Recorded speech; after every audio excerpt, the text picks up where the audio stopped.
আমি আগেই বলেছিলাম এবার লাইভ করতে এসে অনেক ভালো ভালো বন্ধু পেয়েছি আমি। তো তোমাদের মধ্যেই কেউ কেউ আমাকে কমেন্ট বক্সে এসে জিজ্ঞেস করেছো যে দিদি লাইভ করছো না কেন। দেখে নাও কেন।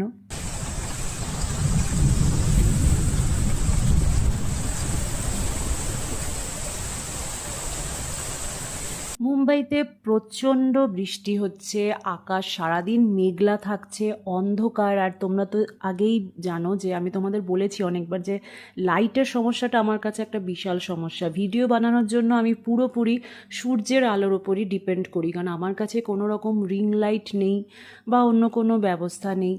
তো যখন রোদ থাকে না আমার পক্ষে ভিডিও করাটা খুব অসুবিধা হয়ে যায়। প্লাস সারা দিন বৃষ্টির ঝমঝম আওয়াজ, তুমুল জোর আওয়াজ হচ্ছে, আর এত বৃষ্টি হয়েছে যে কি বলবো, এখনও হচ্ছে।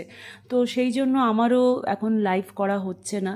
তো তোমাদের এর আগের একটা ভিডিও শেয়ার করছি, যখন আমি আমাদের বাড়ির কাছাকাছি একটা শিব মন্দিরে গেছিলাম পুজো দিতে।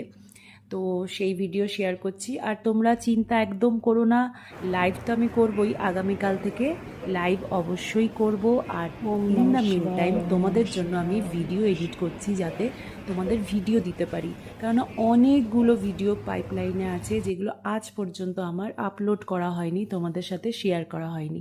তো বন্ধুরা, এরকমই আমার সাথে থেকো, পাশে থেকো, এভাবেই আমাকে ভালোবেসো। তোমাদের ভালোবাসা আমার খুব প্রয়োজন, তোমাদের সাপোর্টেরও প্রয়োজন।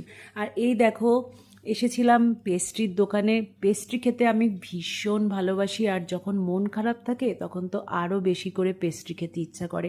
কোনো কারণ ছাড়াই কিন্তু আমি কেক খাই। কেক খেতে আমার কোনো সেলিব্রেশনের প্রয়োজন পড়ে না, কোনো কারণেরও প্রয়োজন পড়ে না। এই অভ্যাস আমার বহু দিনের। কলকাতায় এমনও হতো, বাড়ি ঢোকার আগে প্রতিদিন দু একটা করে পেস্ট্রি না কিনে আনলে আমার হতো না। আমি এরকমই। তোমাদের মধ্যে কারা কারা আমার মতো কেক পেস্ট্রি খেতে এত ভালোবাসো অবশ্যই কমেন্ট করে জানিও। আর বন্ধুরা, অবশ্যই ভিডিও ভালো লাগলে লাইক, শেয়ার, কমেন্ট করতে ভুলো না। আর আমার চ্যানেলটাকে সাবস্ক্রাইব করে দিও। ভালো থেকো।